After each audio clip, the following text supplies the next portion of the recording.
Bienvenidos y bienvenidas. Muchas gracias por acompañarnos a pesar de la lluvia. Yo sé que es un tema, desplazarse a San José cuando llueve, entonces les agradecemos mucho. Este es uno de los conversatorios que vamos a tener en torno a la exhibición El Aprendiz de Adrián Arguedas. Este conversatorio busca traer investigadores de otras disciplinas para que nos propongan lecturas desde lugares tal vez que no esperamos, ¿verdad?, insospechados o poco comunes de la obra, y conocer también cómo lo están viendo desde otros lugares, ¿verdad? Algo muy importante es que los tres investigadores accedieron a compartirnos parte de su tiempo, porque al contrario del otro conversatorio que vamos a tener el próximo martes, son investigadores que no habían trabajado previamente con la obra de Adrián. Entonces agradecemos mucho por el tiempo dedicado y por la disposición a acompañarnos, y bueno, también les esperamos si pueden el próximo martes. Les voy a presentar a los ponentes del día de hoy. Voy a empezar en el orden de la mesa por Elisa Guevara Macías. Elisa es licenciada y es bachiller en Historia del Arte y licenciada en Filología Clásica de la Universidad de Costa Rica.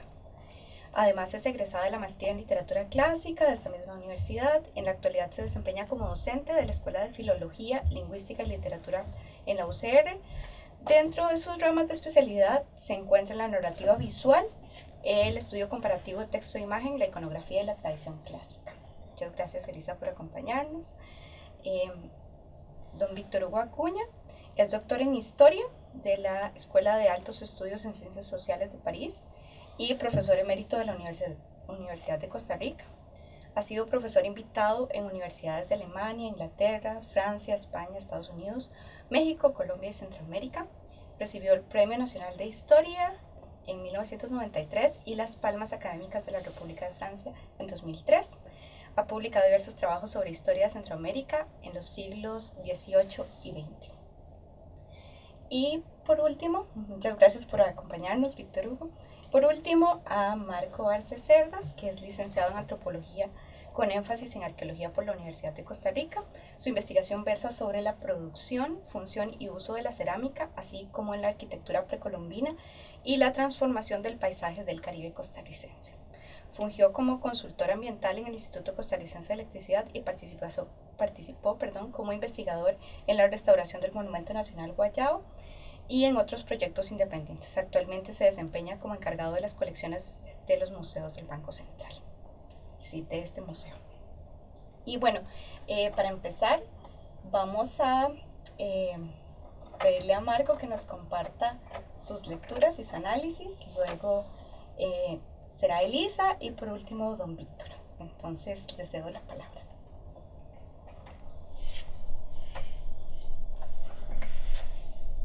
Bueno, vamos a ver si ahí se escucha o bueno, hacer como tú vas. Un poquito más. Ahora sí. Ok, sí, ya se escucha bien. Bueno, yo quisiera empezar agradeciéndole a María José y a Adrián por la oportunidad. Cuando María José me planteó el participar, debo de reconocer que fue un gran reto, porque me saca de mi zona de confort, que es la arqueología, y pues me hace hacer una lectura de objetos que son un poco distintos a lo que estoy acostumbrado a hacer. Entonces bueno, espero que sean un poco comprensivos conmigo y espero poder dejar algo importante. Cuando uno escucha hablar a las personas que saben sobre el trabajo de Adrián Arguedas, suele escuchar sobre su habilidad técnica y sobre la reflexión social, política y cultural que está impregnada en sus obras. Perdón, ¿puedes pasar el micrófono?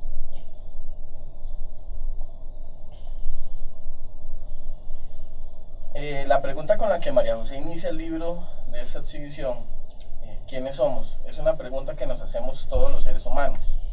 Adrián, al igual que el resto de nosotros, se cuestiona el orden político, sociocultural y trata de reflejar en su trabajo la realidad presente a través de múltiples referentes culturales, religiosos, políticos y económicos que forman parte de nuestro contexto social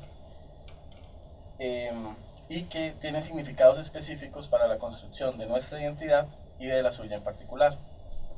Desde la primera vez que tuve la oportunidad de hablar con Adrián, noté el interés que tiene por la cultura material, producto de las actividades sociales de los primeros grupos costarricenses.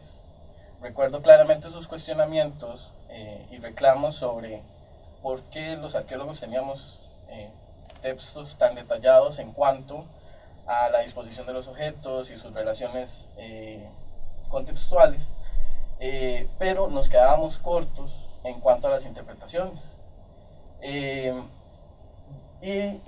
Ya que en su momento mencionaba que habían pocos documentos que se atrevían a ir un poco más allá de la descripción.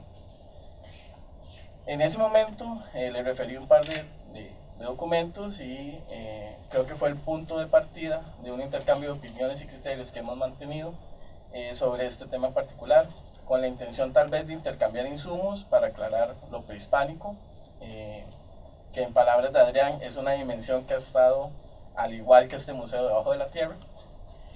Y entonces, bueno, yo parto de cuáles son los referentes arqueológicos que podemos registrar en la obra de Adrián Arguedas. Traté de hacer un ejercicio donde agrupé las obras en tres diferentes como categorías. En la muestra del aprendiz, excavando un poco en las obras de Adrián, podemos notar el uso de diferentes objetos arqueológicos donde no se discrimina en cuanto al material de manufactura, ya que podemos observar la apropiación de objetos elaborados en arcilla, piedra, jade y oro. En 2014, Adrián inicia con un grupo de grabados donde trata la relación entre personajes y objetos de diferentes horizontes históricos culturales. En palabras del historiador del arte, Efraín Hernández, el grabador, o sea Adrián, hace confluir piezas precolombinas con personajes significativos, al contexto en su entorno familiar y afectivo. Esta exploración no se limita al grabado, ya que podemos observar varias obras elaboradas con diferentes técnicas y soportes donde se utilizan referentes arqueológicos.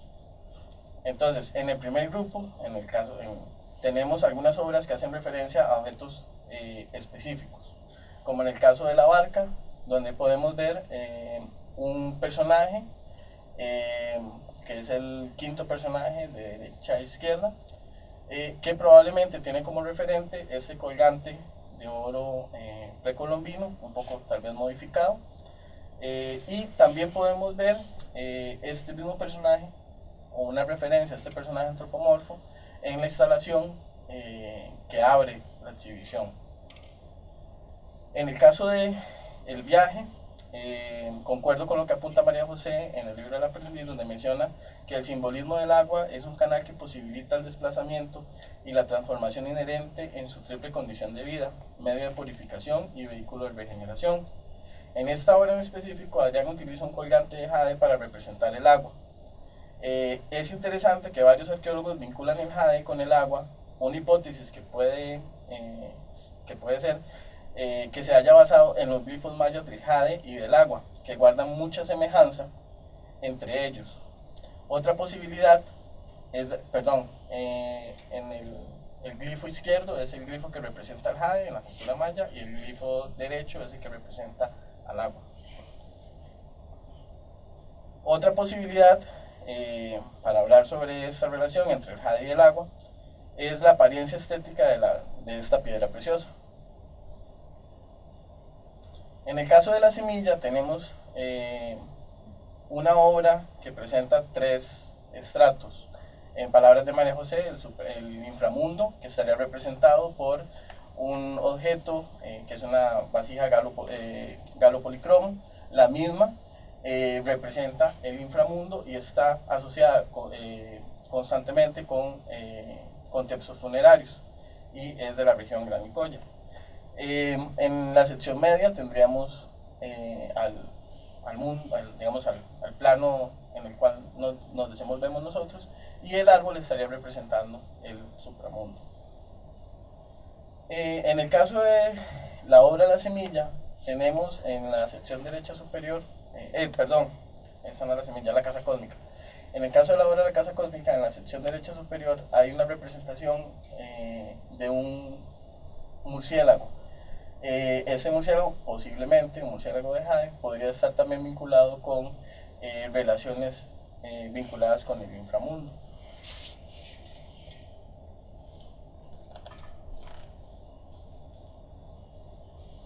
En la instalación de los caminantes tenemos algunos personajes representados, como es el caso de este guerrero, de la escultura de este guerrero. Es interesante ver que en el Caribe central tenemos varias representaciones de este tipo de objetos, donde en la mano izquierda sostienen hachas y en la mano izquierda generalmente cabezas trofeo, que es un elemento que vamos a ver más adelante. Entonces Adrián utiliza referentes precolombinos constantemente en sus diferentes obras de diferentes soportes. En la instalación 1 podemos ver en la sección media del personaje que está a la derecha, en el pecho discurren dos serpientes bífidas, probablemente haciendo referencia a colgantes similares al que tenemos en la sección derecha, que son serpientes bífidas. En el caso de la instalación de los hermanos, podemos ver cómo Adrián utiliza también algunos elementos como la madera, pero también incorpora representaciones precolombinas como las aves que están a los costados y que podrían estar haciendo alguna relación, por ejemplo, con los metates del panel colgante. Dicho sea de paso, en el caso del metate del panel colgante de la derecha, tiene las aves muy similares a las que coloca Adrián en la instalación. En este caso también es interesante que las hipótesis que han surgido a partir de los metates de panel colgante es también la representación del supramundo en la parte superior, o sea en el plato, del mundo, digamos, en el cual tratamos nosotros, donde estaría el personaje central, posiblemente un chamán, y del inframundo, que sería la parte sobre la cual se coloca el chamán. Este tipo de aves de rapiña también han sido vinculadas con los viajes de las almas del mundo al supramundo. En el caso de la obra La Semilla, que es la que está en la parte superior, y de coronación, podemos ver también colgantes de oro que representan murciélagos.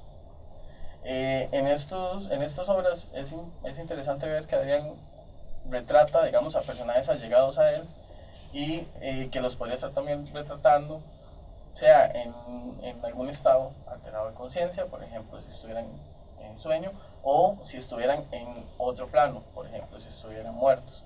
Entonces también la representación del murciélago como ente que tiene esta doble función, o que puede acceder a diferentes planos como la tierra y el cielo, podría ser también vinculada con la misma. En el caso de la ofrenda, podemos ver la representación de un metate del Caribe central que sostiene y tenemos algunas otras obras como un juego y transformaciones, donde también podemos ver representaciones de objetos específicos, como en el caso de la obra a la derecha, el tercer objeto, el que está a la derecha, que es un jarrón de la Gran Nicoya, y en el caso de la obra de la izquierda, en la sección central, a la derecha, que es una ocarina antropomorfa. Entonces este sería como el primer grupo que hace referencia explícita, digamos, a objetos arqueológicos en la obra de Adrián. Después tenemos un segundo grupo que hace referencia a conjuntos arqueológicos, como por ejemplo las cabezas trofeo, las masas y las esculturas.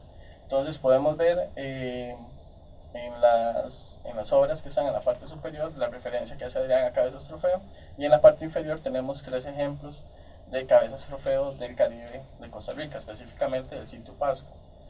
En este caso hay un debate muy interesante en la arqueología costarricense sobre qué están representando las cabezas trofeo.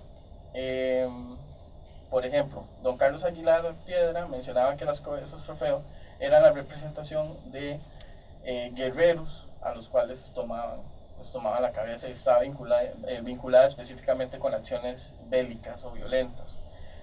Por otro lado, don Jorge Lines mencionaba que las cabezas trofeo eran representaciones de personajes o retratos de ciertos personajes.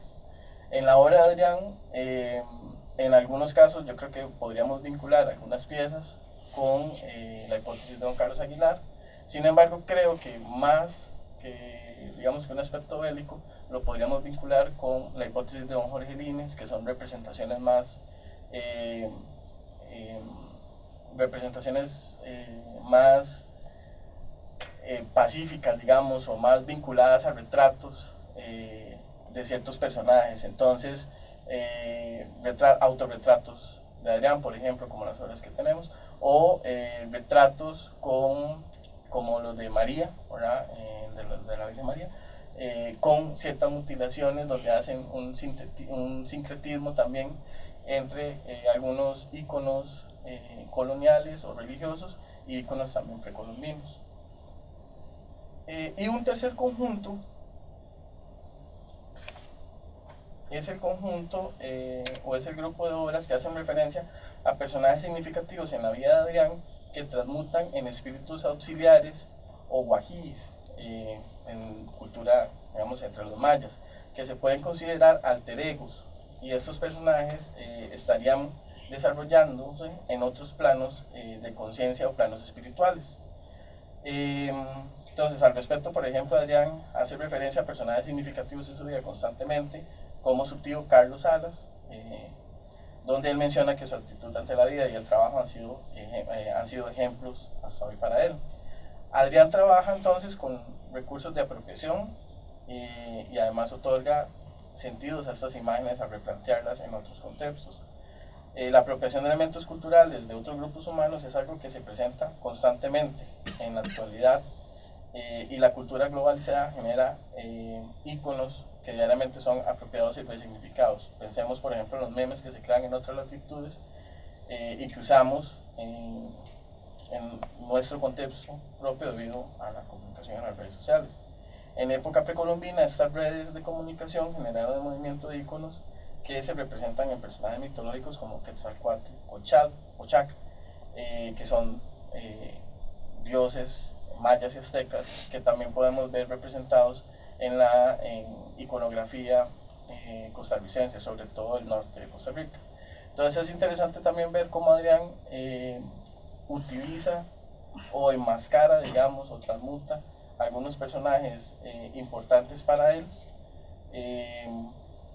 como los de su mamá y su madre, tal vez con representaciones de jaguares, y también cómo se apropia de algunas deidades para generar también transmutaciones en sus obras. Por ejemplo, dentro de los soñantes, estos dos casos que podrían estar vinculados específicamente con Chac. Entonces, si entendemos el viaje como el desplazamiento en diversos planos, podríamos hablar de que Adrián en su muestra genera una búsqueda de la identidad y trata de acceder posiblemente a través de diferentes planos de conciencia que se pueden llegar de diferentes formas, ya sea el consumo de plantas, por el dolor físico o psicológico, por la música, etc., a tratar de responder o de plantearse esa identidad. El aprendizaje y la transformación, entonces, Adrián los vincula con la historia de América Latina, en específico con la historia precolombina, y no solo retrata a sus familiares, sino que también hay amigos, y él menciona la posibilidad de representaciones de chamanes contemporáneos, y hace énfasis, por ejemplo, en Tlaloc. Entonces,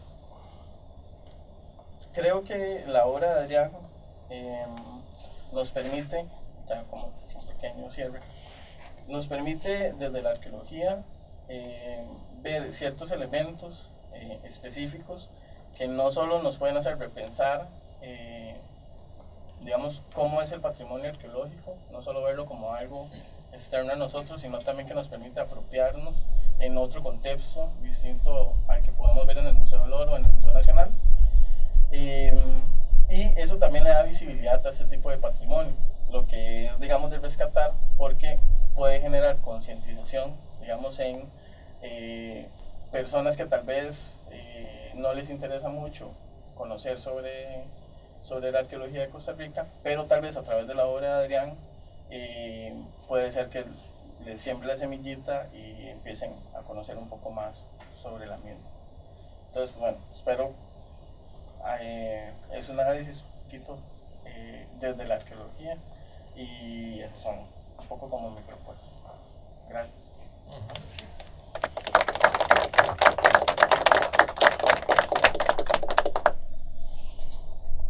Entonces, seguimos con Elisa de una vez. Después,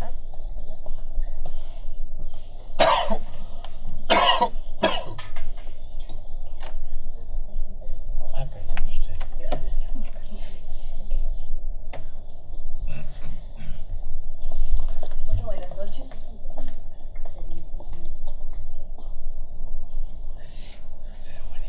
Perdón, disculpen, pero me percaté del detalle del agua. Qué pena. Mientras seguís la toma de...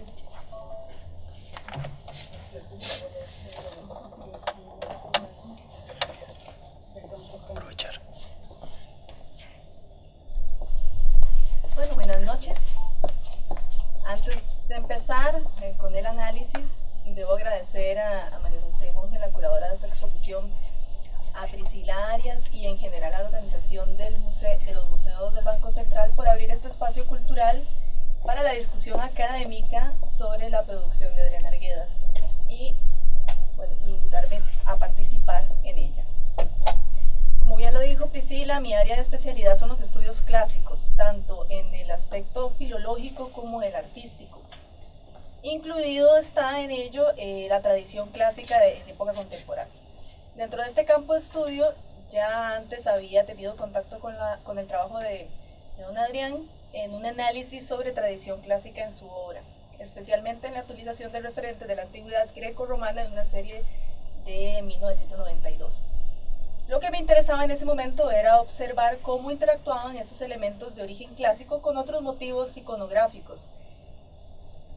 En el caso de la presente colección del aprendiz, la temática y los motivos iconográficos utilizados son muy diferentes. Cuando me llamaron para invitarme a hacer la visita guiada, esperaba encontrarme elementos de origen clásico y venía con la intención de realizar un estudio iconográfico, pero tuve la sorpresa de que no lo sabía. Entonces, esto representó un factor bastante desafiante para mí, pues más que realizar una lectura iconográfica, decidí hacer una lectura hermenéutica, que expondré en breve. Pero antes de ello, quisiera enseñarles algunas obras de 1992 para luego compararlas con lo que tenemos aquí en la nueva colección del aprendiz. Entonces, la primera obra que tienen ahí en pantalla es el Laocoonte, una obra con un referente muy claro, que es el conjunto escultórico mundialmente conocido. Este conjunto escultórico que está en el Museo del Vaticano representa a un sacerdote troyano con sus hijos siendo devorados por unas serpientes marinas enviadas por Poseidón. Episodio que lo relata la Eneida de Virgilio en el libro segundo. Arguedas retrata el torso, voy a enseñarles el conjunto escultórico para que lo vean.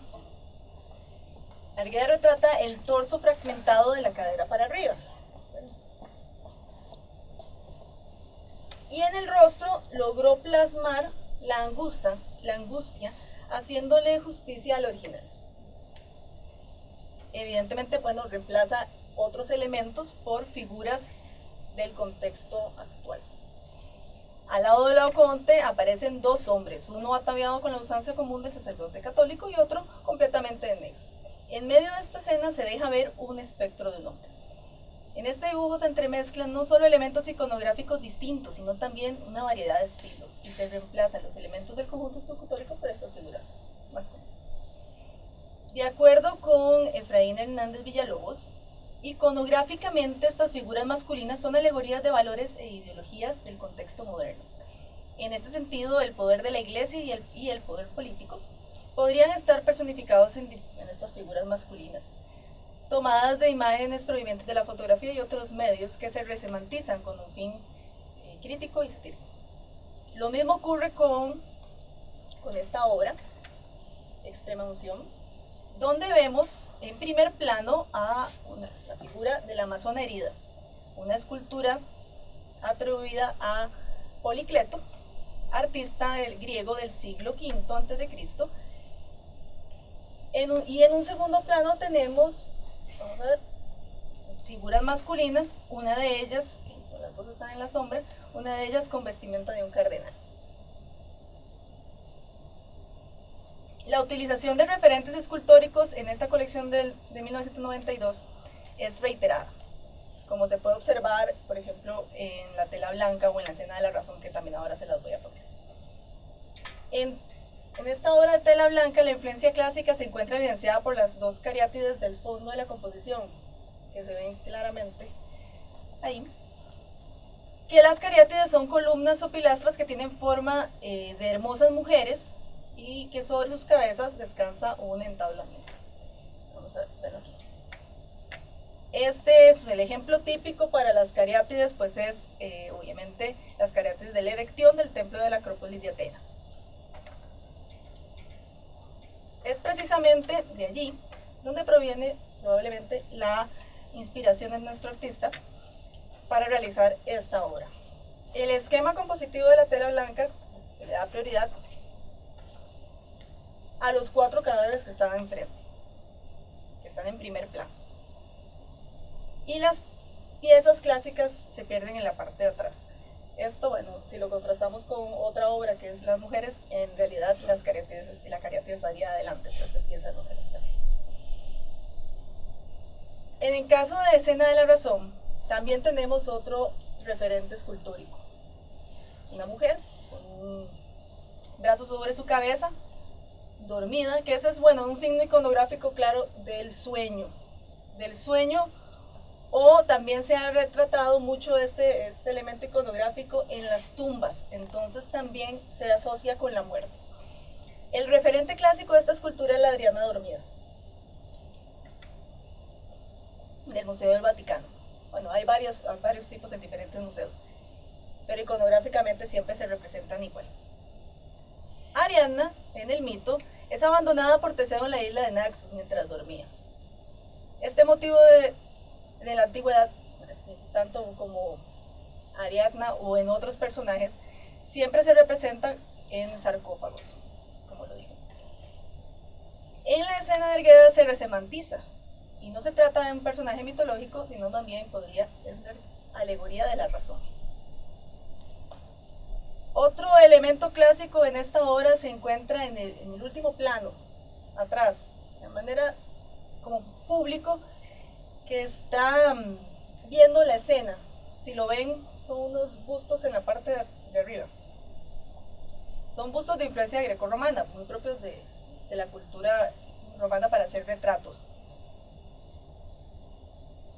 Es muy extendida y especialmente dentro de la cultura de los emperadores hay muchos bustos que pueden ser reconocidos. En ese sentido, aquí aparecerían los bustos como espectadores de la escena. Pero se contrastan estos dos elementos clásicos con otras figuras que no son clásicas. Vemos figuras, estas mujeres en sombra, cubiertas de negro, y los dos hombres ataviados que nos recuerdan a los hombres que vimos al principio. Las mujeres, es interesante, estas 3 mujeres que aparecen en el rostro, pues recuerdan a un personaje de las mascaradas típicas de las fiestas populares de nuestro país, por ejemplo la vieja, lo cual no es de extrañar porque la iconografía de las mascaradas ha marcado la obra de Arguedas desde una temprana edad.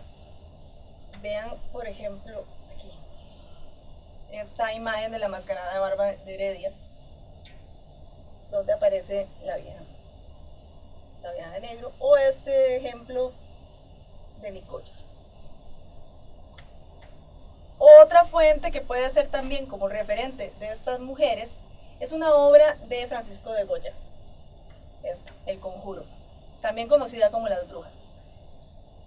La primera fila a la izquierda y derecha se asemeja, vamos a poner un acercamiento, ¿ven? La primera figura de la obra se asemeja muchísimo a la obra de Goya, especialmente por la representación de la expresión y la sonrisa.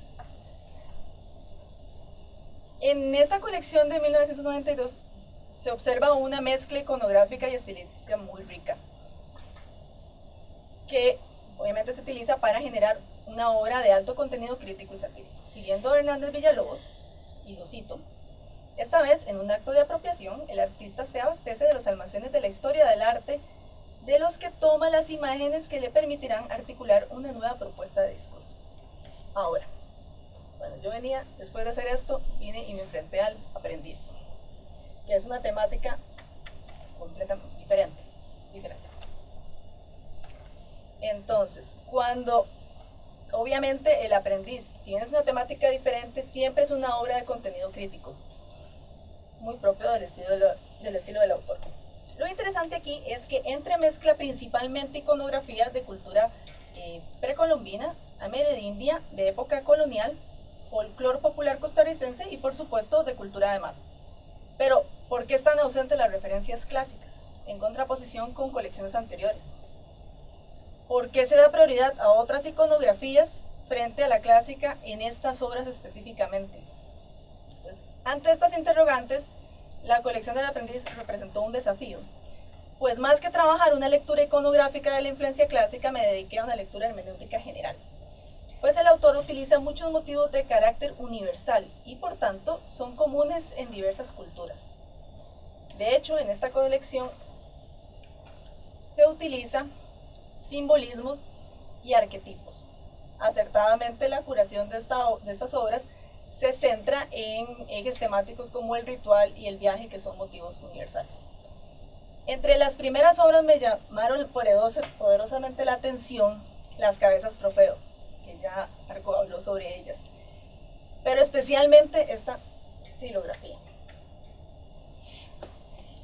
la cual sabemos que es una cabeza trofeo por el paratexto que tiene, por la titulación. Sobre el concepto de cabeza trofeo sigo a el arqueólogo Francisco Corrales Ulloa, quien explica, y cito, en tiempos precolombinos cortar la cabeza al oponente tenía varios significados. Tal vez el principal era insultar o degradar al enemigo, pero también apropiarse de su alma, poder o conocimiento. Al cercenar la cabeza de esto se eliminaría o pasaría al vencedor. También se usaría como prueba tangible de la derrota y muerte del adversario. Lo interesante es ver qué tipo de cabeza, qué tipo de perfil tenemos aquí. Es un perfil prototípicamente griego. ¿Cómo se puede comparar con esta escultura de bronce de época clásica? Este tipo de perfil luego pasa a ser utilizado en la iconografía cristiana y por supuesto también aparece en iconografía de época colonial, especialmente la representación del Cristo. Esta cabeza no solo representa en sí mismo la cultura colonial, sino en macro la cultura europea. La utilización del concepto de cabeza trofeo enfatiza el sometimiento del vencido frente al vencedor, pero en este caso el vencedor. La mano reaparece en otras obras, como es el caso de la cromosilografía, basada en un dibujo de la influencia del autor. Esta son mis piezas favoritas. Esta obra, la utilización de la mano no es casual, pues remite al comienzo, al inicio y al origen de la creación artística. Recordemos que la mano fue uno de los primeros signos figurativos que aparecieron en las pinturas rupestres. Por ejemplo aquí, la Cueva de las Manos en Argentina, del 7000 a.C. Lo mismo ocurre con la iconografía amerindia, específicamente con la utilización de piezas arqueológicas reales de comunidades indígenas de nuestro país dentro de las obras, como muy bien señaló el compañero Marco. Hay varios ejemplos, está la coronación, la semilla y todas las obras que él citó anteriormente. Pero sobre todo me llamó la atención la olla. En esta obra se representa una fiesta patronal con mascaradas dentro de una olla con rostro humano, que remite iconográficamente a las vasijas globulares de la región del Pacífico Norte, como se puede observar si la comparamos con esta vasija del Museo de Jara. Y también en el texto que está aquí del catálogo de la exposición, pues aparece un ejemplo más acertado iconográficamente con esto. Es interesante que la fiesta se encuentra inmersa dentro de la olla, es decir, es prácticamente la que le da origen al ritual de carácter popular. Otro elemento que también vemos en la olla, lo voy a poner aquí, y que vemos reiteradamente a lo largo de esta colección del aprendiz, es la máscara. Que, como ya dije, es evidente que está marcado por un factor biográfico, pero que es interesante que acá se le da prioridad a la iconografía de la máscara, también de la máscara de origen amerindio. Porque ya habíamos visto las máscaras en la escena de la razón de la colección del 92, pero aquí la iconografía es distinta. En el caso de esta colección, desde el eje temático del ritual, la máscara es un objeto mágico, es un objeto ritual que aparece en muchas culturas.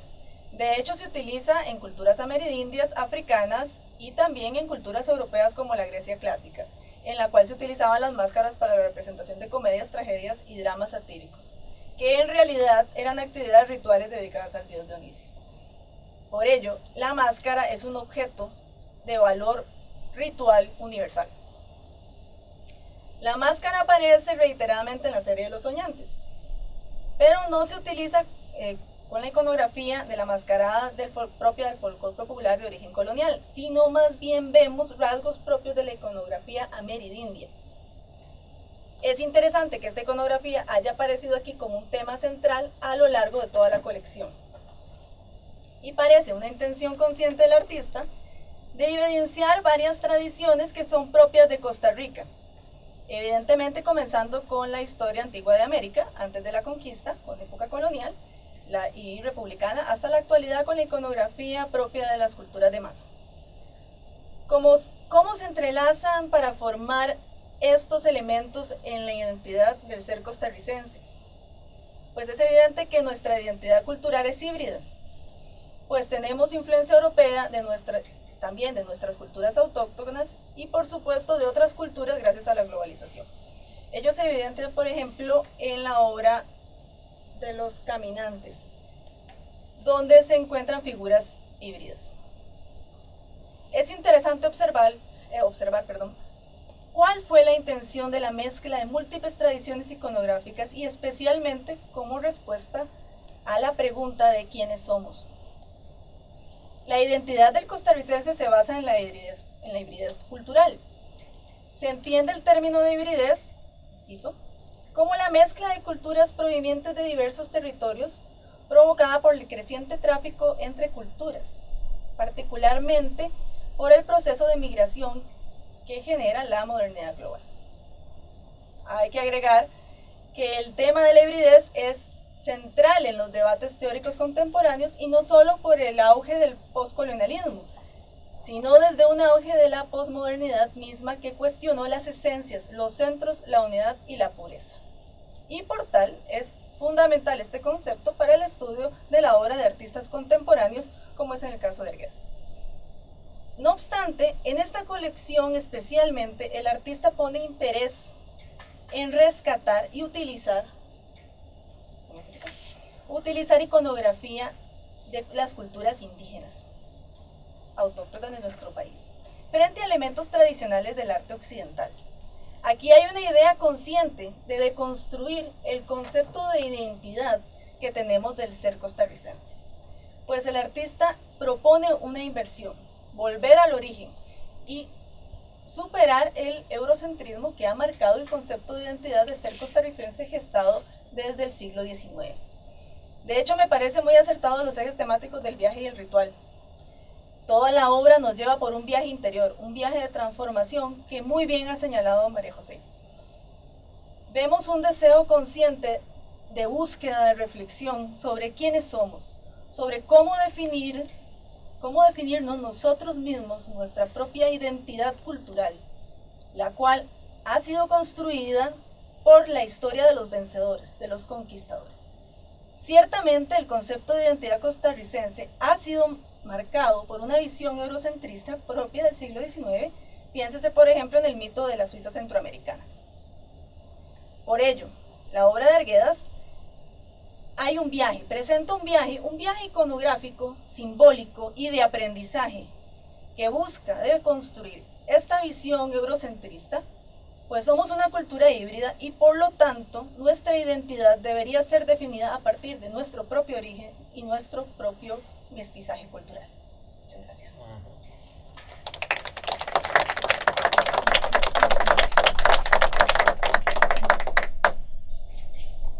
Bueno, muchas gracias, Elisa. Continuamos con bueno, no tiene apoyo visual, entonces creo que podemos volver aquí a cualquiera de las obras.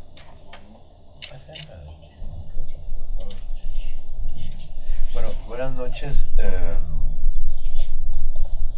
Efectivamente, yo también quiero darle las gracias a María José, a Priscila y a Adrián por esta invitación. Para mí es un ejercicio particular porque yo no soy comentarista de obras de arte, me dedico a otro tipo de asuntos, pero sí era para mí muy tentador decir algunas cosas sobre Adrián por la relación personal que Adrián y yo tenemos desde hace varias décadas. Entonces he preparado un texto que he titulado Adrián Arguedas, Reforma Visual y Crítica Social. Lo voy a leer. Conozco el trabajo de Adrián Arguedas desde hace muchos años. Cuando pienso en sus obras, establezco siempre dos tipos de asociaciones. Una personal o subjetiva, en la cual Adrián aparece indisolublemente vinculado a Barba, a las fiestas de San Bartolo, a las mascaradas y a la casa conocida como Cibú, verdadero rincón cósmico de mi malogrado amigo Humberto Salas, primo de Adrián.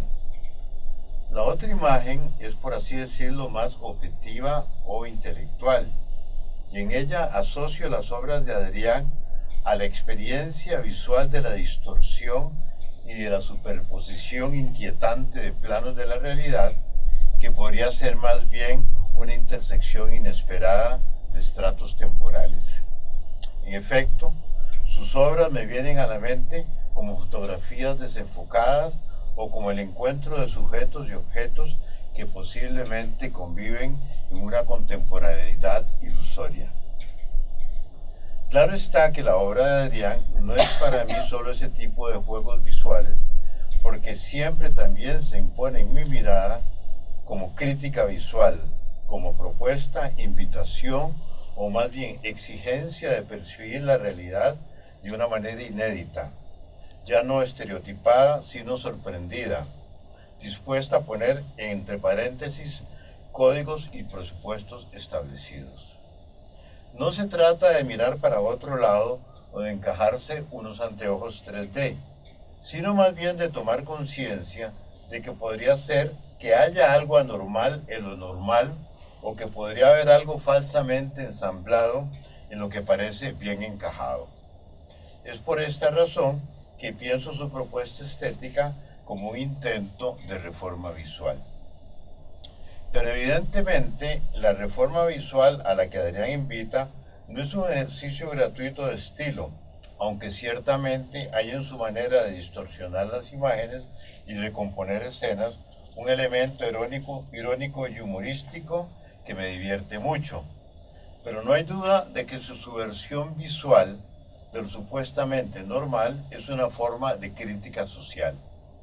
En ese aspecto me conecto muy bien con la obra de Adrián, porque contrariamente a ciertas expresiones artísticas de arte conceptual o con intención crítica, político-ideológica, lo que dice y propone está muy alejado de cualquier forma de literalidad. Tampoco hay en su crítica una posición maniquea, quizás porque siempre es fiel a un acercamiento irónico al mundo. No es un azar que el autorretrato esté presente en su obra y en todos los casos la imagen que nos propone de sí mismo es siempre burlona. De esta manera, la crítica de Adrián, que tiene como punto de partida un cuestionamiento visual, exige de quien la mire un trabajo de elaboración propia para alcanzar alguna problematización propiamente intelectual.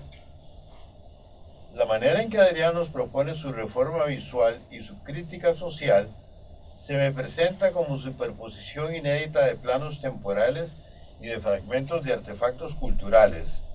Un superhéroe con una virgen colonial hispánica, por ejemplo. Tales asociaciones son simultáneamente risibles e inquietantes. La mirada del que observa obras bidimensionales o tridimensionales de Adrián queda a medio camino entre la carcajada que casi sale y el susto que casi se asoma. Adrián convoca también en sus imágenes a lo grotesco, y aquí confieso que a veces me deja un poco incómodo, no al borde del susto, sino del desagrado. Según dice María José Monge en el catálogo de la exposición, el trabajo de Adrián es una indagación sobre la identidad. Esto es cierto si pensamos que las identidades son siempre juegos de máscaras en donde la autenticidad es un fuego fatuo inalcanzable. Pero aquí me estoy colocando en un nivel más conceptual y prefiero hacer marcha atrás hacia algo más elemental o básico de Adrián como creador. En efecto, como ella muy adecuadamente lo señala, María José, sus máscaras y enmascarados remiten a uno de los estratos más profundos de su identidad e historia personales, por su tío Carlos y por las fiestas de barba y por sus procesiones. En este sentido, y de lo cual puedo decir que soy testigo, parece evidente que Adrián es un artista que pertenece a determinada comunidad de este país y que ha nacido en una de sus familias específicas. Esta toma de posición respecto de sus orígenes locales y familiares confiere al trabajo de Adrián una calidad, o si se prefiere el término, una verdad particular. Claro está que Adrián no es un artesano dedicado al folclore o un artista lugareño, precisamente porque hace de la anécdota de sus raíces un instrumento para hacer una crítica social de alcance universal. No voy a decir que Adrián sea anticlerical, pero no hay duda de que tiene una mirada crítica sobre el mundo eclesial y religioso. Monge diría que esa crítica es trascendida por una mirada primigenia o telúrica hacia lo sagrado, en donde no necesariamente hay religión, sino más bien un homenaje respetuoso, no exento de interrogantes, a los ritmos del universo y a los ciclos de la vida. Aquí, cuando me enfrento a esas obras de Adrián, no me quedo asustado ni tampoco sonriente, solamente pensativo. Quizás tal vez reticente porque los esoterismos están en boga en esta época y las danzas fantasmales sobre las identidades me pasan de largo. Claro que no dudo que la vida y la muerte son asuntos sumamente serios. Dicho eso, no cuestiono la pertinencia como reflexión crítica de la confrontación y de la asociación insólita entre estratos de tiempo y artefactos culturales heteróclitos. Efectivamente, siempre será recurrente la condición del latinoamericano y de lo latinoamericano el interrogante sobre el sustrato indígena de nuestra historia y de su peso en el tiempo presente. Esta exposición es un cotejo con el fondo antiguo o precolombino de la historia de lo que hoy es Costa Rica, cotejo recurrentemente necesario. Siempre queda abierta la pregunta de si sería posible establecer el nexo entre los indígenas de ayer, el indio de piedra para emplear una expresión vulgar, y los indígenas de hoy, los reales de carne y hueso. Y hay una cuestión incómoda para una nación que fabricó su identidad nacional como la Suiza de América, la que supuestamente abandonó no hace mucho tiempo. Pero en última instancia la cuestión del sustrato indígena podría ser secundaria. Quizás por ser barbeño, valga el paréntesis, Adrián no parece estar interpelado por las poblaciones de origen africano que hoy habitan en Costa Rica. En efecto, independientemente de cualquier sustrato cultural, real o fantasmal que los habitantes de Costa Rica reivindiquen, el desafío es intentar viajar o navegar, ser aprendices, como dice la exposición, en este mundo en que hoy vivimos. Un daño colateral que con frecuencia se deriva de un énfasis en las identidades es la idea ilusoria de autocontención o incluso de soledad. Falsa en efecto cuando la realidad es que los mundos aislados son siempre la excepción. El territorio de Costa Rica siempre estaba abierto en el mundo, el territorio de Costa Rica siempre estaba inserto en el mundo, en el de la América antigua, en el de la España colonial y en el de la economía mundo de los 2 últimos siglos. Pero también, a su manera, Costa Rica ha hecho al mundo. Por ejemplo, en esta época se le ofrece como sitio de sueños y pasatiempos globales. En todos esos momentos, ser en el mundo no fue fácil. Nunca lo es para los mundos pequeños y si se quiere, periféricos y subordinados. Obvio es que en la época actual tampoco lo es, donde fuerzas centrífugas y centrípetas globales han entrado en colisión. La globalización ya no es para muchos la panacea que hasta hace poco predicaron. Por eso, pienso en el mundo barbeño de Adrián y pienso en su manera de ponerlo en cotejo con el mundo más grande y me pregunto si además de sonreír no debería tomarme en serio, por ejemplo, esas figurillas de superhéroes sincréticos, mezcla de monaguillo barbeño con hombre araña, se me ocurre. Aquí me detengo y me quedo con la pregunta sobre si Adrián no hace solamente reforma visual y crítica social, sino también sin prédica, subrayo, insinuaciones de futuro. Siempre sus juegos con tiempos, destiempos y contratiempos.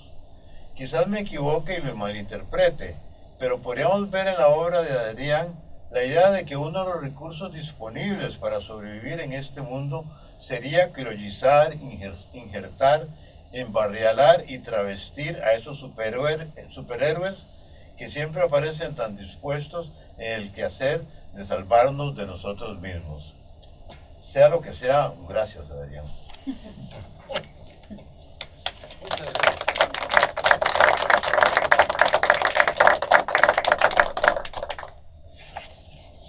Muchas gracias a los tres y muchas gracias también por ajustarse al tiempo. Sí, no sé, ¿tienen preguntas, comentarios? Son bienvenidos. Bueno, yo quiero hacer primero, por supuesto que quiero agradecerles mucho el haber aceptado la invitación y el animarse a compartir sus reflexiones sobre las obras de Adrián y sobre este cuerpo de trabajo. De verdad apreciamos mucho los distintos enfoques y en realidad no es una pregunta, sino es más bien un comentario. Ustedes tres me llama la atención que de distintas maneras y desde distintos ángulos han subrayado cómo Adrián juega, voy a decir juega con ese universo de imágenes, juega con esas temporalidades, cómo se permite tomarlos, hacerlos propios y subvertir los sentidos que hemos aprendido. Y en las experiencias que yo he tenido de contacto con personas que visitan la exposición, normalmente eso es lo que más incomoda. Normalmente incomoda ver cómo él puede extraer, voy a utilizar esos términos, sacar imágenes que pertenecen a universos cerrados, el universo de lo religioso, el universo de lo político, el universo de lo precolombino, y hacer con ellos lo que simplemente le da la gana. Y eso incomoda mucho. Y yo siempre he pensado que esa incomodidad de alguna manera es propulsora de otras formas de mirar. Por eso me interesó mucho cuando Víctor Hugo habló de un cuestionamiento visual, porque no sé si llega al estatus de cuestionamiento, pero sí hay cierta incomodidad que pasa por la mirada y que pasa por ese ejercicio de mirar. Y yo creo que en principio eso es lo que les pasó a ustedes también, ¿verdad? Porque al hacer esta lectura desde esos referentes clásicos primarios o desde lo arqueológico o desde esta extraña aproximación de Víctor Hugo que tiene una dimensión por una parte digamos muy personal, de un vínculo de años, y por otra parte desde pensar cómo se articulan esas temporalidades como el proyecto de nación que ha tenido este país, solo me devuelve como a esta idea que ha estado rodándome a lo largo de esta exhibición, y es cómo las obras pueden contribuir a modificar el ejercicio y las maneras como miramos, y cómo ese ejercicio está íntimamente relacionado con cómo pensamos el mundo, ¿verdad? Porque finalmente aprendemos a mirar de determinada forma desde que somos niños, y eso está asociado con los modos como pensamos. Entonces, en realidad, esto es solo como un comentario abierto, no hay ninguna pregunta en él, pero al escucharlos a ustedes siento que probablemente algo de eso también ocurrió en el inicio de la preparación de esto que están compartiendo hoy, y si fuera así me gustaría saber más. No sé si les devuelvo el micrófono. O si no. Si no, no lo sé. Bueno, si quieren empiezo yo. Sí. Bueno, para mí el enfrentarme a la obra, como les dije, yo venía con unas expectativas y claro, encontrarme con esta obra fue realmente muy rico para mí, porque fue salirme, como dijo Marco, salirme de mi zona de confort, que es lo clásico, y enfrentarme otra vez a la lectura del arte contemporáneo. Y cómo ver y tratar de interpretar por qué es que este autor, por qué es que Adrián mezcló todas estas iconografías, cuál era su intención. Que me encanta esto porque, como yo le decía a una colega ahora, yo trabajo con textos de autores que murieron hace 2500 años o más, entonces es la primera, o es una experiencia muy rica porque lo tenemos a Adrián aquí. Entonces también es muy rico tal vez ver también cuál era su intención, cómo, o cuál es su digamos, por qué esa mezcla tan rica, porque uno puede leerlo desde diferentes perspectivas. Creo que todos tuvimos como un eje conductor bastante similar, ¿verdad? El tema de la identidad. Pero sí fue para mí todo el recorrido de la visita guiada especialmente, fue ver qué está pasando aquí, por qué, qué quiere decir a través de esto, qué quiere que nosotros entendamos o qué quiere que nosotros interpretemos con esto. Y por eso yo lo analicé desde la lectura hermenéutica y lo vi desde el tema de la identidad. Algunas de las imágenes de Adrián, yo las vi antes de que Adrián las inventara. O sea, yo procesiones en Barba, sí, yo vi muchas procesiones en Barba. Con frecuencia estaba en Semana Santa en Barba, en la casa de mi amigo Humberto. Mascaradas, estuve mucho tiempo, muchas veces enmascaradas, algunas con Adrián, ciertamente. Entonces, a mí, digamos, cuando me impresionó, me sorprendió, y eso apunta totalmente a lo que estás diciendo, cuando de repente eso que era una cosa cotidiana, y para mí un poco vieja, un poco, sí, para mí no tiene ninguna capacidad de interpelación una procesión. Estoy hablando de hace 30 años, 40 años. Entonces, de repente ver esas cosas que Adrián presenta, hay unas imágenes, por ejemplo, de gente saliendo, un matrimonio creo, saliendo de la iglesia de Barba, que para mí era muy fuerte, y yo decía, qué bandido Adrián, cómo le dio vuelta a las cosas, ¿no? Y de repente, evidentemente, me obliga a ver lo que yo estaba viendo de una manera completamente diferente. En eso creo que es absolutamente cierto lo que está señalando. Y por otro lado, a mí lo que me interesa de lo de Adrián, y hay algo como elusivo ahí que no sabría decirlo. Algunos de ustedes deben conocer la obra de Nadine Ospina, ¿no? Y Nadine Ospina pone a un Mickey Mouse con una figura precolombina. Sí, y hay algo simultáneamente subversivo, un poco fácil y estereotipado al final, ¿no? Mientras que lo que hace Adrián hay algo ahí como, no sé cuál es la palabra que a mí se me ocurre, pero digamos, la posibilidad que ofrece que ofrecen los juegos de Adrián es que siempre son irreverentes, y son juegos que en alguna medida no pretenden quedarse en ellos mismos, sino que lo llevan uno para otra parte. Bueno, esas figuras, pues, sí, porque son un poco...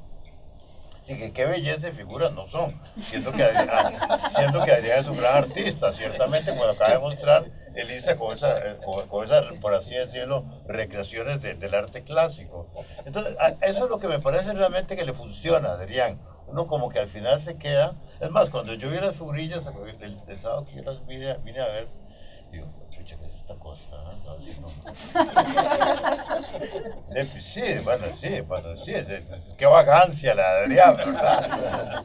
Pero qué impactante es eso, ¿no? Porque digamos, no es lo mismo que los colibríes, es una cosa lindísima, eso de los colibríes, ¿no?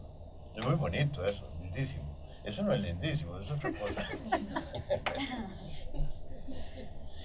Yo creo que a mí más bien lo que más me incomodó es tener a Adrián, porque uno está acostumbrado, bueno, desde la arqueología, a hacer análisis de objetos y jamás pensar en la persona. De hecho, una de las críticas que constantemente me hace a mi jefe es que yo siempre hablo del objeto y nunca del artista o del autor. Yo siempre le digo, tal obra es, y le digo el nombre, no le digo es de fulanito tal. Y yo creo que es una deformación académica, ¿verdad? O sea, yo pienso en el objeto, no pienso, o sea, pienso en el que lo hizo, pero nunca le pongo nombre. Entonces creo que eso es lo que más me incomodó. Tratar de ver en las obras de Adrián y de explicar algo que sé que puedo llegar y preguntarle, pero que tal vez va a tener múltiples respuestas, que no es una respuesta específica. Entonces creo que eso es tal vez como lo que haciendo un poco resonar lo que María José propone de la incomodidad, creo que eso fue lo que más me incomodó. Sin embargo, me surgieron muchos interrogantes en el proceso. Por ejemplo, una lectura que hice, que no expuse aquí, y que bueno, que en algún momento comenté con Adrián, es por ejemplo, para mí el papel de Adrián, tal vez como chamán, y el aprendizaje, más bien, no de él, sino de sus hijos. Ese rol, digamos, de maestro, más bien con sus hijos, y cómo para mí en algunas obras se ve plasmado, ¿verdad? Entonces sí, creo que son otras lecturas que uno puede hacer, y creo que lo más interesante de la obra de Adrián es cómo esos diálogos que él genera entre múltiples iconografías cautivan a diferentes públicos. No es solo el público, no son solo, digamos, los que generalmente van a ver exposiciones de arte, sino que también cuando se inauguró el Museo del Oro tuvimos a muchos colegas aquí y muchos eran como, uy, qué tuanis, tal pieza, esa identificación, esa forma de atrapar, digamos, a estos otros públicos que tal vez no están familiarizados constantemente con obras de arte. Entonces creo que eso es a mí lo que más me llama la atención de la obra de Adrián, ¿verdad? Cómo él puede generar esos vínculos, digamos, con diferentes públicos. Es muy interesante porque, bueno, en el estudio literario se habla de la polifonía dentro de una obra literaria, especialmente por la cuestión de la interacción de los intertextos. Y aquí ocurre esto, aquí es totalmente polifónico estos textos visuales. Tenemos intertextos que podría ser segunda tesis para sacar todos los intertextos que podemos ver aquí. Y eso es muy interesante porque, bueno, que tal vez la finalidad no es que sea bello, sino la finalidad tal vez también en algunos casos es incomodar, como lo vemos por ejemplo en la cabeza trofeo de la Virgen de la Asunción, que eso puede, digamos, indignar a ciertas personas al verlo, pero también da cuestionamientos porque es un texto satírico y la sátira busca indignar para generar cambio. Entonces, si esto indigna, es que está llegando el mensaje. Y por eso me parece como muy apropiado la disposición de la obra. Sí, hay una pregunta acá, y no es una pregunta, en realidad es un comentario. Puede ser un poco egoísta porque yo quiero expresar, pero sin que ellos Comenten. O pueden hacerlo, pero no va direccionado a ellos. y es que a mí me embarga, digamos, un sentimiento ambivalente, estoy un poco triste, pero muy feliz. En el sentido, vamos a ver, es una tristeza porque yo no tenía idea de esto, de esta, ¿cómo se llama? Exposición. Yo trabajo en la Universidad de Costa Rica, soy colega de Lisa y hace muchos años doy los cursos de mitología. Entonces cuando llegué y lo primero que veo es esta, claro, yo digo la diosa de las serpientes, ¿verdad? De Creta. Digo, ¿qué es esto? ¿Cómo es posible que yo no había venido a verlo? ¿Cómo es posible que yo no haya enviado a mis estudiantes aquí? ¿Verdad? Principalmente en los cursos de introducción a la mitología. Ahora, sigo caminando, ¿verdad? De repente veo la casa cósmica, la barca, ¿verdad? El nombre del viaje, el ritual, y me siento tan feliz porque digo, es como que a uno, de repente, un chiquito, le abran una tienda de dulces y le digan, bueno, ahora sí, coja todo lo que usted quiere, ¿verdad? Es ver lo grotesco, la hibridez, lo monstruoso, lo bajo corporal, me encanta, ¿verdad? Es una cosa que me hace, digamos, muy feliz y que, pues, definitivamente yo voy a llegar a comentarle a mis estudiantes y a mis colegas que esto está pasando aquí. Otra cuestión que me encanta es el abordaje desde Eliade, desde Jung, desde Campbell, ¿verdad? Que son textos que nosotros utilizamos. Y en relación con lo que dice Lisa, ¿verdad? Nosotros estamos acostumbrados a trabajar con autores de hace miles de años y yo dije, este es mi momento para que yo pueda preguntarme cosas y preguntarle, ¿verdad? A Adrián por qué lo hizo, ¿verdad? Eso.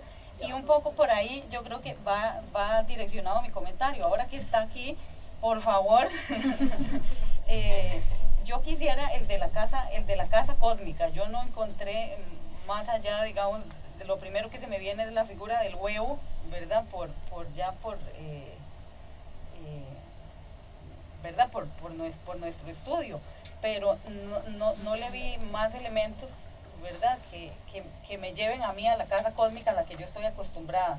El Axis Mundi, por ejemplo, todo eso lo vi aquí y digo, esto es mi lugar favorito. O sea, qué lástima que se vaya a acabar y que yo no la vi antes. Entonces, ese era mi comentario. Muchísimas gracias a la organización y a Adrián por ofrecernos esto, ¿verdad? Bueno, muchas gracias. Gracias a ustedes, de verdad, María José, al museo. Gracias por las lecturas, por los pensamientos, por los sentimientos.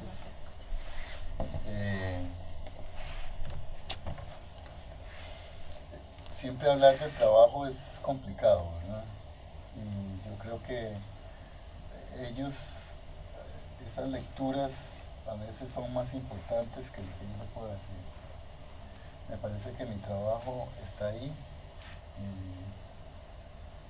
sigue siendo la imagen, no mis palabras están a través de los títulos también, y un poco contestándole a usted también. Eso no quiere decir que no quiera contestar, pero no lo voy a contestar, lo voy a contestar un poco como siempre lo planteé con María José. Hay una parte importantísima de la exposición que viene y que esta exposición se genera a través del afecto y a través de un cambio de vida, porque yo me casé hace 10 años y la exposición la comencé hace 6 años y eso golpea mucho. O sea, el casarse, bueno, yo nunca me había casado, me casé viejo y tuve hijos más viejos todavía, 2 años después, y eso es muy potente. O sea, eso lo pone a uno en otro nivel, sobre todo cuando alguien que se ha dedicado a esto toda su vida y a trabajar imágenes y a dar clases, y entonces la exposición tiene que ver con ellos, tiene que ver con mis hijos, por todos lados aparecen, igual mi esposa, y tiene que ver con una forma que a mí me parece interesante lo que dijo Víctor, porque relacionado con la idea de lo cronológico, el tiempo y con la realidad. Es decir, hay un ejercicio de entender la vida desde solamente lo material. O sea, el ejercicio tiene que ver que también Marco de alguna forma lo toca, o sea, los tres lo tocan realmente, cada uno desde su lugar, pero digamos, rompiendo la cronología, ¿no? Eso ha sido un ejercicio que es viejo, como bien lo dijo ella, y ¿qué más? Que dicha que me dijo eso, porque ya entendí. Muchos de los dibujos tienen que ver, está bien, todo tiene que ver con lecturas. La lectura, el trabajo de lectura es muy importante, pero no define la creación. El acto creativo funciona, en el caso mío, por los genitales. Es cerebral, pero es del corazón y es de una parte que hemos olvidado. Yo lo traté de hacer ejercicio, que es la parte más animal, más bestial, más brutal. Ese es un ejercicio también que a mí me parece que tal vez en la exposición no es tan claro, pero que ya gente como Claudio Naranjo ha hablado muchísimo. En la educación deberíamos de recuperar un poco eso, ¿verdad? Volver a actos más animales, más instintivos, porque somos muy racionales y solo desde ahí trabajamos. Y el ejercicio mío en esta exposición fue ese, fue trabajar con lo que veía de mis hijos, con lo que la casa cósmica es un dibujo de Andrés, es un dibujo de él. Y como yo me apropio sistemáticamente, lo hago con ellos también. O sea, hay un juego de devolver la información. Ellos me dan, yo les doy, ellos ven, hacen lo que yo hago y a la vez lo que ellos hacen me gusta más que lo que yo hice, entonces lo vuelvo a retomar. Eso es un ejercicio muy valioso, me parece a mí. Y sano también para uno ya entrado a los 50. Y no sé, yo pienso que también el juego, ese juego que hablaba María José, es fundamental en todo el ejercicio de la exposición. Y por supuesto que desde el inicio yo he trabajado mucho con la sátira, porque viene de la mascarada, porque viene de mi familia, viene de gente como Humberto, que Víctor habla muy bien. Es decir, hay una cosa familiar también de burlarse de nuestra historia también, de nuestro contexto, y eso va aplicado a todo lo demás. O sea, hay una proyección hacia, desde que lo dijo Víctor, de Barba hacia lo otro. Es un intento también como de entender la realidad extendida, no solo al contexto barbeño, claro. Muchas gracias, Adrián. Hay una pregunta por allá. Más preguntas, comentarios también. Que resulta que tengo que confesar que vine a la conferencia sin haber visto la exposición. Y entonces, pero lo que quería resaltar es que el enfoque, el abordaje de cada uno de ellos tres, gracias, que fue muy equilibrado, a pesar de que viene de direcciones diferentes. Me deja la sensación y el pensamiento equilibrado, coherente. Y entonces me siento pues, estimulado y motivado para ver la exposición. Y tengo ganas de enfrentarme a la cuestión porque sé que va a evocar en mí, no voy prejuiciado a la exposición, sino más bien estimulado. Yo estaba tratando de encontrar una palabra cuando estaba redactando ese texto, cuando lo retoqué y la palabra la encontré hasta ahora. El problema con lo que hace Adrián, y que puede ser un poco, que es interpelante, porque siempre resulta incómodo, es que Adrián subraya, hasta ahora encontré la palabra, el carácter irremediablemente inestable de lo real. Hay una inestabilidad, digamos, estructural en lo que enseña Adrián. Y eso nos incomoda al final a todos, porque uno quisiera que las aguas fueran por sus cauces más o menos. Pero en la obra de Adrián siempre queda esa sensación de que uno no sabe si en algún momento eso se puede caer. Y eso me parece muy interesante. Finalmente esa es la gran interpelación de la obra de Adrián. Por eso es que no es panfletario. Lo de Adrián no es ni facilista ni panfletario. No es tan fácilmente recuperable. Y eso que yo dije hace un instante, se requiere un esfuerzo, bueno, de sentimiento y de pensamiento para elaborar lo que uno ve, lo que uno ve en lo que hace Adrián. Bueno, yo les voy a contar una anécdota. Yo tengo un gigantesco cuadro en mi casa de Adrián, que yo me enamoré de ese cuadro y se lo compré hace ya bastante tiempo. Y a mí me hace una gracia porque en mi casa, ¿no?, en ciertas circunstancias, cuando la gente está muy contenta, ¿no?, por estimulantes, ¿no?, los estimulantes la ponen contenta, ¿no?, se arman unos debates increíbles ahí alrededor de ese cuadro. Y los debates giran alrededor de qué, de que hay algo ahí va a pasar algo, Dios mío, ¿qué va a pasar ahí? Y la gente no sabe qué es lo que va a pasar y luego entonces todo el mundo empieza a especular y bueno, al final es un delirio, la gente empieza si está un poco pasado, deliran, ¿no?, alrededor del cuadro de Andrés. Y el delirio es como simultáneamente lo excitante y lo atemorizante que es lo inestable. Y yo creo que Adrián logra, digamos, a lo largo de su obra, yo siempre he sentido lo mismo. Por ejemplo, la serie esa de los nadadores también. No sé qué es lo que hay aquí, qué va a pasar aquí. Aquí hay algo extraño. Puede ser bueno, puede ser malo, pero hay algo que no es estable, eso está claro.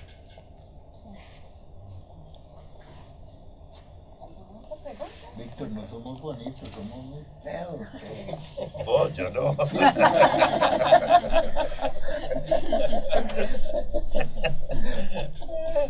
Bueno, de nuevo muchas gracias. Ahora que ya terminamos, quiero aprovechar para contarles como en el marco de qué sucede este conversatorio. Resulta que cuando estábamos planeando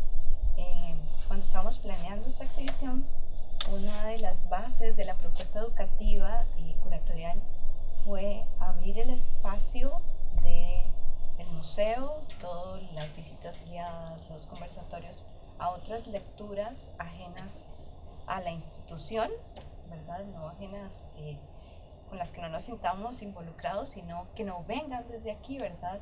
Y posibilitar que esas otras lecturas que siempre suceden de por sí, siempre que se ve arte, pasan todas estas lecturas que van a variar, depende de la persona que lo vea, ¿verdad? Y eso es algo muy interesante que tratamos de posicionar en este caso, y agradezco mucho por ayudarnos a cumplir ese objetivo.